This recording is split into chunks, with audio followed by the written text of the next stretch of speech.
my friends, it's time for my monthly book haul. I'm Kayla, you're you.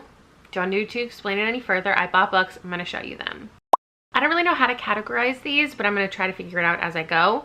Maybe like books I've read, moving into books I haven't. So starting with books that I've read that I got as library books last month. Were these both last month? I think so. And then I loved them so much I wanted to buy them. That's these. So we've got Out There by Kate Folk, which is one of my favorite books of the year. Obviously, they're some of my favorite books of the year. I just basically implied that. This is a short story collection of kind of futuristic, a little bit science fiction, dystopian, you might say, scenarios that mostly women encounter, you know, whether it's dating an AI, it's finding a locked door in your house and trying to decide what to do with it, but all with really like real world relatable things at their heart, like finding belonging, engaging in various relationships, meeting your partner's family, you know? Good vibes all around. I'm gonna link any videos that I've already talked about these books, and maybe I'll pop up a little picture of the thumbnail so I can refer you to my review. Next up, we've got Woman Eating by Claire Coda, which I actually read in the same video. And this is about a vampire, and for the first time she has to like live on her own and find a source for blood by herself because her mother is unable to live with her. She needs to be cared for in a facility, so it's the first time they're apart, but they also have this really tense relationship because her mother doesn't support her being a vampire, even though she's responsible for making her a vampire. Like, she says that she should be ashamed of herself, she's an evil entity. And so it's her just like going about a normal human life, normal human experiences, like getting an internship, meeting a cute neighbor, but also she's a vampire. So it's like common themes, but in a paranormal way. Very little paranormal. It was a good time. And then last month I got these little horror novellas. I bought them, hauled them, and read them all in this video, and then obviously I reviewed them in my monthly wrap up. But we have And Then I Woke Up by Malcolm Devlin, which is like a zombie story, but the illness itself is that you see zombies when they might not be there. So it's like an illness of the mind that you think everything around you is zombies. And we have a character who's in a facility and dealing with the trauma involved in that. And then we have Out Behind the Barn by John Bowden and Chad Lutzke, which is about people being like kidnapped and brought into this family. There's two boys and their mom, and they live by a barn and things happen behind the barn. Definitely some spooky paranormal vibes in here, and because it's so short, like, can't talk about it anymore, sorry. You should definitely read it though. And then books that I read this month, let's start with Summerween. So I bought some horror novellas and I reviewed them in this series of videos. So we have You've Lost a Lot of Blood by Eric LaRocca, which is about like a sister and brother who go to work.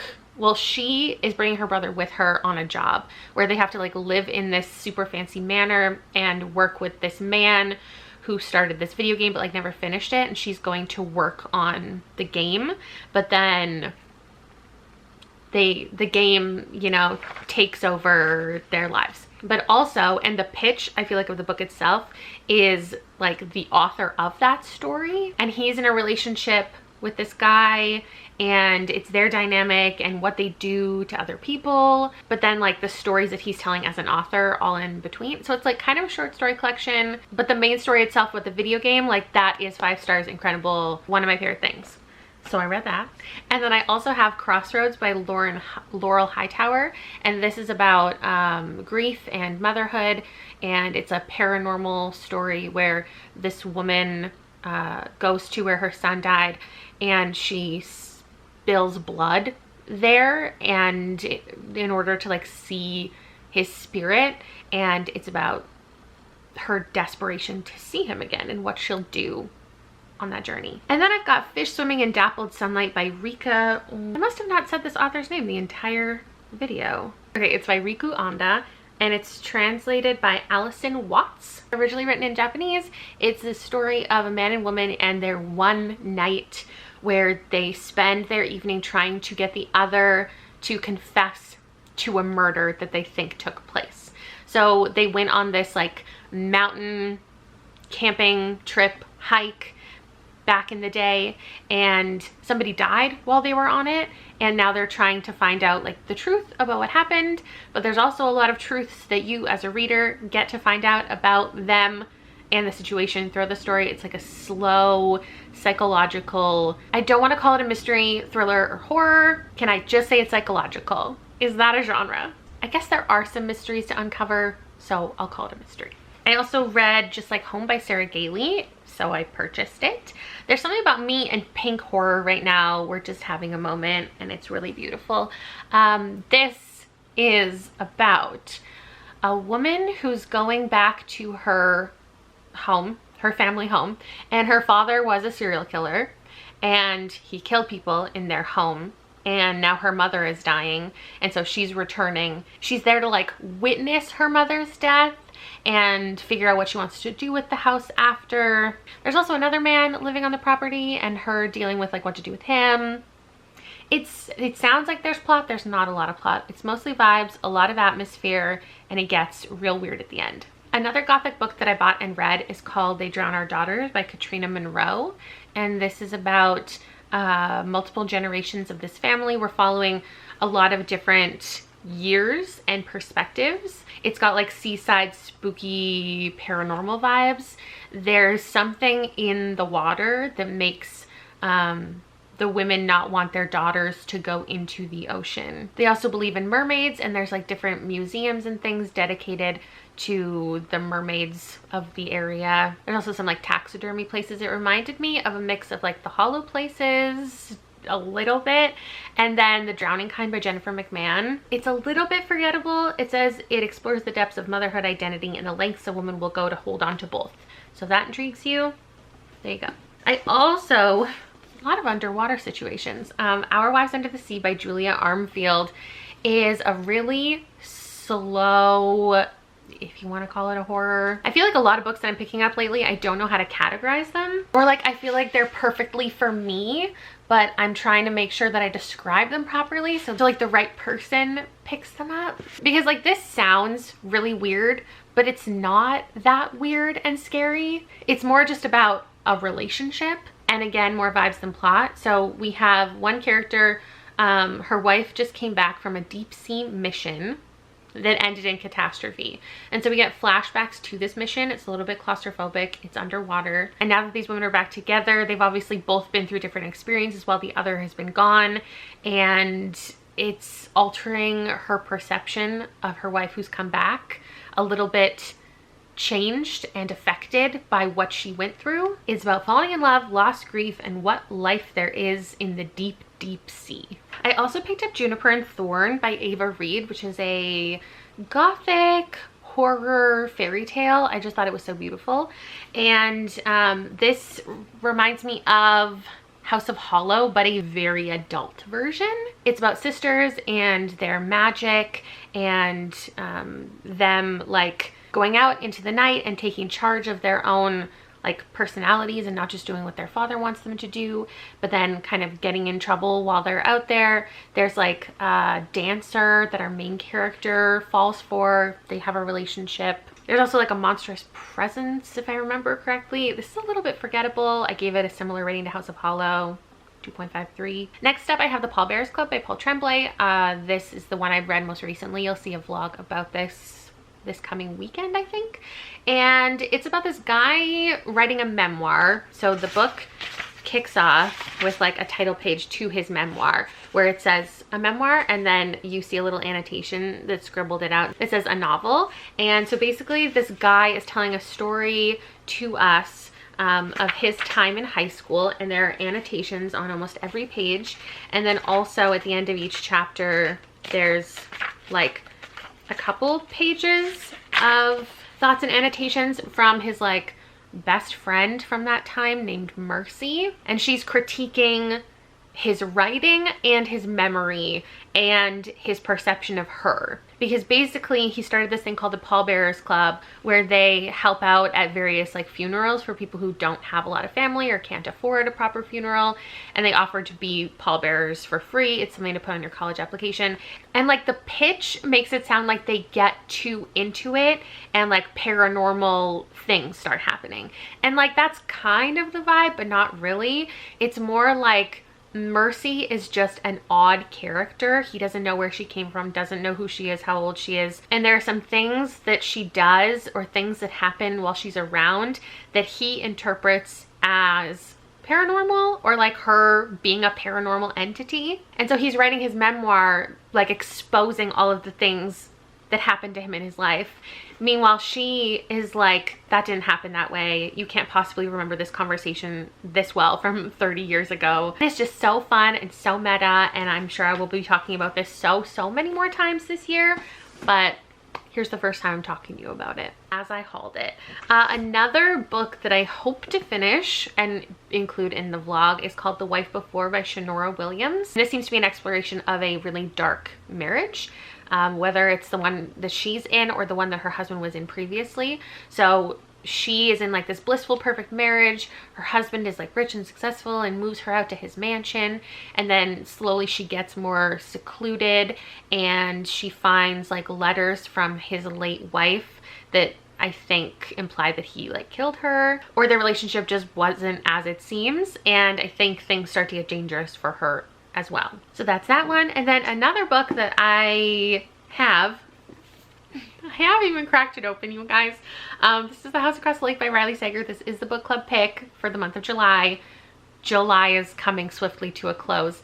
I am reading a lot of mystery and thriller books right now, and I feel like I want to read this right before the live show, which means I will be reading it in August, because the live show is going to be on Sunday, August 7th at 11 a.m. my time. I'll put a link to the live show down below so you can make sure you save it so you can get a notification when we go live if you forget. I don't know if that's like gonna annoy people that they don't know my thoughts before the live show like at all, because maybe you're waiting to know what I thought of it before you know if you want to pick it up. But this is also the pick for Gabby's book club this month, and she's doing a live show this weekend. So maybe if you want to tune into that before the spoilers start, and then you know if you want to read it, and then you can watch like the spoilers of hers and mine later. But I'm just gonna wait a little bit longer to start this one so I'm nice and fresh for the live show. And this one is about a woman who moves into this beach house, and she watches a couple from her house. Maybe their relationship isn't as it seems, as is typical for this genre. But then one day I think the woman is like drowning, and our main character goes and saves her. And then what happens from there, I don't know. She learns more about their relationship, gets involved in their relationship. I have no idea, and apparently there's some weird twists in here that I will hate or love. And I can't wait to talk about this with you eventually. I have to be a little bit patient. Speaking of more mystery thrillers I want to read, I got this. It's called One of the Girls by Lucy Clark. It's thicker than I thought it would be, and now it's intimidating me, and we're from a whole bunch of perspectives. So originally I had this planned for a video where I was listening to audiobooks, but I think there's only one narrator in here. If there is two, they sound the same, so I want to make sure I read it physically, which is fine and normal for me, but just wasn't conducive to that video, that readathon rather. But we're following a woman who's getting married, and then she has 6 guests coming on her like bachelorette weekend on a Greek island, and one of them dies. It says one is a liar, one is a stranger, who is a killer. So I will be reading this eventually. Oh my gosh. That book is literally so heavy. It just knocked everything over. Okay, and then I also just recently got Upgrade by Blake Crouch, which I've heard really good things about. I know I and a lot of other people talk about like Dark Matter and Recursion are such similar books to us that if you love one, you're probably going to dislike the other. I know that's not true for everybody, but typically whichever one you read first is going to be your favorite. And so from all of those people who share that opinion with me, Dark Matter's my favorite, they're saying that you will like this one as much as the first Blake Crouch you read. So this isn't going to be the case where it's like the same story for the 3rd time and you're still going to have a favorite. Like, this is new and interesting, and if you loved one of the other 2, then you'll love this. That's what I'm hearing. Do I know the plot? Not so much. Will this be in a vlog? Absolutely. Have I actually ever read this synopsis? I don't know. We have a main character named Logan, and something has happened to his brain, to his body. He's starting to see the world and those around him, even though the ones he loves the most, in whole new ways. The truth is his genome has been hacked, and there's a reason he's being targeted for this upgrade. Oh, he's got a horrific family legacy. He's the one person in the world capable of stopping what's been set into motion. It's about one man's thrilling transformation, even as it asks us to ponder the limits of our humanity and our boundless potential. I'm gonna read it. Is it gonna be great? We'll see together. Next up, I was kindly sent Dead Water by C.A. Fletcher, which means my bunny vlog is commencing. I have all of the rabbit books that I need and I'm ready to go. Oh, side note, if you want to participate in a little book club, if you don't know, I'm reading only mostly books with rabbits on the cover in the month of August, and I'm watching Donnie Darko with my channel members, and we have a book club pick for one of the books, and the channel members chose this one. So if you want to read this with us, I can't haul it here because it's a library book, but if you want to join that in the discussion, there'll be a live show at the end of the month. That's happening. And also with my rabbit books, the Literally Dead book club pick for the month of August is What Moves the Dead by T. Kingfisher, which I hauled months ago. I kindly got sent an ARC, and that discussion will be live here at the end of August, beginning of September. But this one is one I've been highly anticipating. It's very long. It says it's horror and suspense, and it's on an isolated island. Everyone on the island has their own secrets, some much darker than others. And when a strange waterborne blight begins to infect them all, those secrets come to light. I guess they're gonna be cut off from the rest of the world, and they're gonna have to confront everything. I think it's gonna be a good time. Next up, as far as like pretty horror again, we've got The Book of the Most Precious Substance by Sarah Gran. And I don't think I know what this is, but I needed it. I think it's about a bookseller, which would make sense with the title. Oh, she's a rare book dealer and a former novelist. Then she gets a lead on a book that could turn everything around. The Book of the Most Precious Substance is the 17th century manual on sex magic, rumored to be the most powerful occult book ever written, if it exists at all. So she needs to get this book before the book destroys her, whatever that means. And some of the most wealthy people in the world are trying to get their hands on it too. I posted this somewhere, maybe it was a little haul in a video, and someone was like, that was an interesting book. So now I think I'm prepared for the vibes. Next up, I was sent this. It's called A Dreadful Splendor by B.R. Myers. We're in Victorian London. I've heard it's like a murder mystery. We're following a witch or a spiritualist who is in jail. Then she gets out because somebody makes her an offer. There's been a tragic death. She needs to perform a seance to bring the young lord peace, and with that she'll earn her freedom. Oh, but she's actually a fake spiritualist, but the ghost that she summons is super real. So yikes. Speaking of those vibes, but less magical and ghosty, I have some, what are these called? Victoria Speedwell mysteries. It's right there on the cover. I don't know what number these are, but I saw them on sale, and so I bought them. I know they're not number 2 because I got number 2 from the library. I really liked A Curious Beginning, which basically follows Veronica Speedwell and her having to live with this man named Stoker, and I'm gonna read as many books as I have to see them kiss. That's all I have to say. And there's like some mysteries, blah blah blah blah blah. She's solving things, but like really it's about the tension and the angst and eventually the kissing. I don't know the plot of any of these, and I'm not gonna read into them because, like, I don't know, they're mysteries. There is also a big mystery of who Veronica's family is and who's like out to get her, because originally she gets left in the care of Stoker because people are out to get her. I also got Last Exit by Max Gladstone because I recognized his name. I know that I've read the synopsis before, or I saw it on a book list of recommendations. I also think it's a pretty new release, but let's find out what it is together. When Zelda and her friends first met in college, they believed they had all the answers. They had figured out a big secret about how the world worked, and they thought that meant they could change things. They failed. Dun dun dun. One of their own fell to darkness and rot. 10 years later, favorite trope, they've drifted apart, building lives for themselves, families, fortunes. That sentence came out wrong, but you know what I was saying. All but Zelda.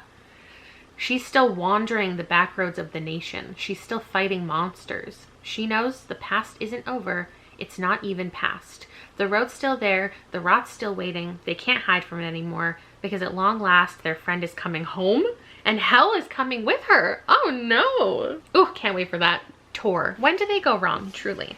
Okay, next up, I got 2 things from Samantha Schweblin because I read and loved The Fever Dream. I think one of these is a short story collection. I just saw Vancouver. Okay, the brilliant stories in Mouthful of Birds bury their way into your psyche and don't let go. I actually have heard that people, since I hauled this, people don't really like this, but I love silly little short stories, so we'll see. Then I have Little Eyes, and this says they've infiltrated homes in Hong Kong, shops in Vancouver, and the streets of Sierra Leone. They're everywhere. What are they? Oh, they're souls. In this prophecy of a story, Schweblin creates a dark and complex world that's all the more harrowing for being so recognizable and familiar. Hey, Oprah read it and liked it. As will I. Okay, then I've got The Inugami Curse. Seishi Yakamizo. This is a series of mystery novels, I think from the 40s. It's part of a really classic Japanese murder mystery series. I don't know, this is book like 7 or 8, but I remember seeing this specifically recommended, and you don't have to read them in order. It says in 1940s Japan, the wealthy head of a clan dies and his family eagerly awaits the reading of his will. But no sooner are its strange details revealed than a series of bizarre, gruesome murders begins. I think maybe it was because it was an inheritance plot that people thought I would be into it, or that I thought I would be into it. It was recently. Is it recently? Yeah, it looks like as of 2020, translated by Yumiko Kamazaki. I'm gonna read this, don't know when, don't know how. Okay, I've got 2 things left. One of them is a nonfiction. This is called Rehearsals for a Living by Robin Maynard and Leanne Bettismoke Simpson, who I've read a few things from before. And I think these are letters that these women wrote to each other, or that's at least how it started. It's part debate, part dialogue, part lively and detailed familial correspondence between 2 razor-sharp writers. By articulating to each other Black and Indigenous perspectives on our unprecedented here and now, and reiterating the long disavowed histories of slavery and colonization that have brought us to this moment, Maynard and Simpson create something new, an urgent demand for a different way forward, and a poetic call to dream up other ways of ordering earthly life. I'm intrigued by this. I wonder if there's an audiobook. And then I just picked this up randomly. It's called I Who Have Never Known Men by Jacqueline Hartman. And it says it has an afterword by Sophie McIntosh. I actually feel like this has a similar kind of premise to The Water Cure that I recently read and didn't like. And perhaps she was inspired by this because this came out a while ago. I think it's just recently in reprint. It originally came out in 1995. Oh, it's translated. I didn't even realize. Translated by Ross Schwartz. It was originally a French novel about 39 women living imprisoned in a cage underground. They have no memory of how they got there, who they are. And the 40th prisoner sits alone and outcast in the corner. Soon she will show herself to be the key to the others' escape and survival in the strange world that awaits them above ground. I actually just saw this recommended to somebody else in a live show, and I originally added it to my TBR, and I guess just ordered it too. Maybe it was on sale. I don't know, but this just showed up in the mail and I was like, oh, I guess I bought it. So that's that. It's pretty short. We'll see how it goes. I'm sure I will let you know relatively soon. When am I gonna read all of these? I don't know. Some of them I have already read, so there's that. I have plans for some of them. Like, that's when I feel good about the balance of a book haul, when there's a mix of like, I've already read a good chunk, there's a chunk I know exactly when I'm gonna read, and there's a chunk that like, who knows? Maybe it'll sit on my TBR for 5 years, but maybe I'll read it next month. Like, you never know what I'm gonna get up to. Let me know if you've read anything from here, or if you're going to, or if you think I should prioritize something specific that you find intriguing, you think I might enjoy. And that's it. Thanks for hanging out with me on this Wednesday afternoon. Bye!